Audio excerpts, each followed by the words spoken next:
Unrivaled League needs Caitlin Clark, and they are preparing to offer her a massive deal. Even though they thought they were in on the exclusive club, Angel Reese and A.A. Wilson are definitely feeling the heat as Caitlin Clark finally disclosed her leaked contract for the unmatched league. Breanna Stewart was secretly making Clark an amazing offer. It has just been reported today that Caitlin Clark could receive a Lionel Messi-like offer to play in Unrivaled startup 3-on-3 league, which is a full court press to sign her. The strategy was simple. Unrivaled didn't just recruit Clark in secret. Instead, they made it appear like top-secret intelligence by imposing a stringent no-disclosure clause on her. Now, this is also interesting to me because I feel like it is kind of late in the game to start recruiting Caitlin Clark. The Unrivaled League has 26 of their 30 players already. But Clark has now had enough of the silence, and she is making it clear that everyone who was celebrating her absence from Unrivaled was wrong. Caitlin Clark is needed for this league. It should be one of their main goals is to get her to play in the league no matter what that costs, no matter what that is going to. Flipping the script on women's sports is the sole objective of Unrivaled, the new, daring face of women's basketball. But because they didn't come here to play by anyone else's rules, let me tell you the complete tale if you don't already know. Now they're realizing we might need Caitlin. Nafisa Collier, who is one of the founders of Unrivaled, had this to say about Caitlin. With the backing of influential people like Breanna Stewart and Nika UAM, this is more than just a league, it's practically a movement. Envision 3 fierce games. Giving women's basketball the kind of showtime focus it hasn't received in years is the aim of the primetime coverage. The best part is that they had one dominant name in mind from the beginning and weren't looking for any sportsman to make this splash. Clark, Caitlin. Go ahead and look. Everywhere you turn, Indiana Fever's breaking. But when Unrivaled debuted, the storyline took a turn for the worse, leaving viewers perplexed as to why the biggest rising star, Caitlin Clark, wasn't there. Social media went bananas, and sports broadcasters couldn't stop posing the issue. There were so many people questioning where Caitlin was in the unparalleled comment section. It's definitely upsetting. I don't think nobody in our league should be facing any sort of racism, hurtful, disrespectful, hateful comments and threats. It's brand new. It's going to be hard to get eyeballs on it. All of these, the WNBA is in their 28th season and it's still a new league. Like, it's hard to get the kind of virality, viewership, all the things that you want right off the bat. And especially if you don't have a big name or a big draw. I mean, you don't see a rookie pull every day.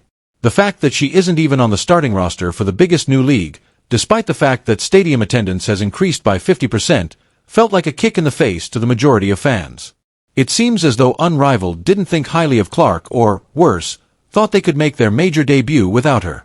The kind of physicality and double teams and face guards and all of those things that she was receiving on the court, but also all of the noise, all of the drama, all the media circus surrounding her off the court, that just had to have been so much to. But no, Stewart and her superb staff knew exactly what they were supposed to do. Breanna Stewart, one of the league's co-founders, is accustomed to timely revelations. They intended to keep the audience wondering and then surprise them with the news when it mattered, so she didn't unintentionally keep Clark's involvement a secret. They were building tension and laying the groundwork so that when Clark's news eventually arrived, it would hit like a ton of bricks because they didn't want it to overshadow everyone else on the roster too soon. She should be one of the top paid players in the world just for the sheer numbers that she's bringing. The moment those leaked information made headlines, Caitlin Clark was offered an incredible $75 million to join Unrivaled. It was like an earthquake in the sports world. Clark received a substantial fixed salary, endorsement arrangements, exclusive TV rights, and even a front-row seat in Unrivaled.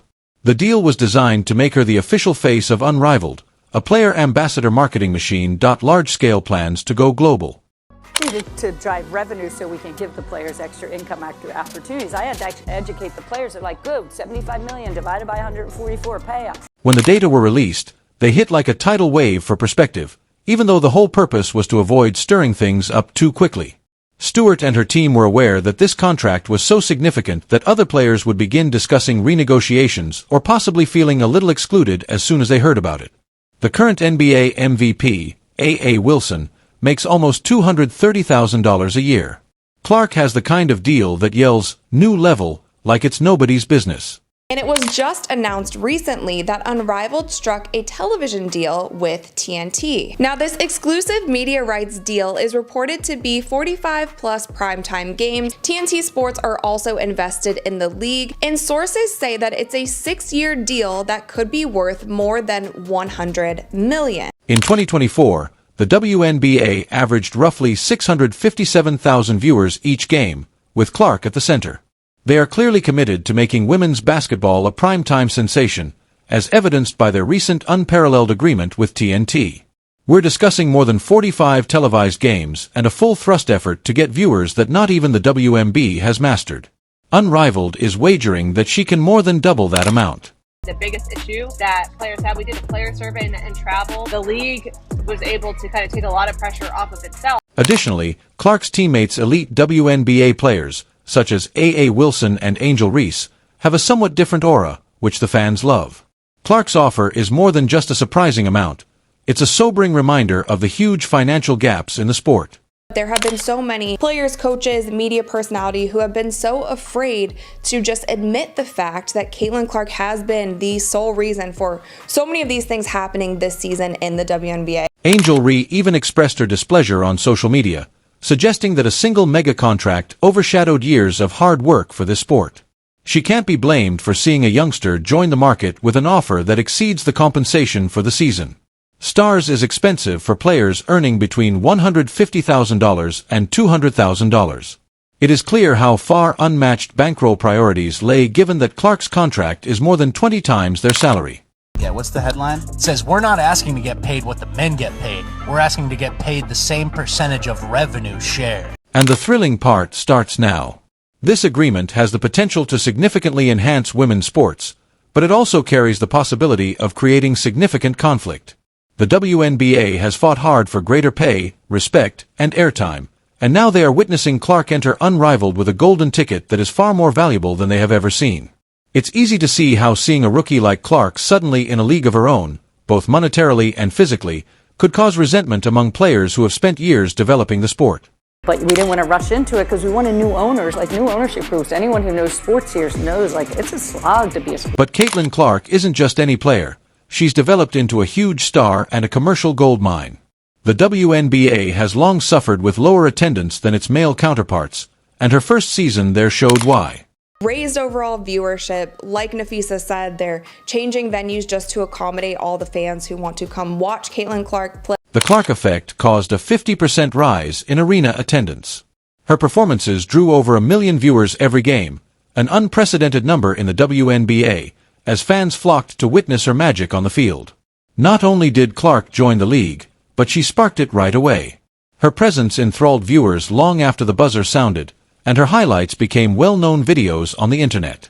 A lot of this noise came by people that were sitting on this network. They tried to minimize her, saying, well, you giving her all this credit. Let's now quickly talk about merchandise.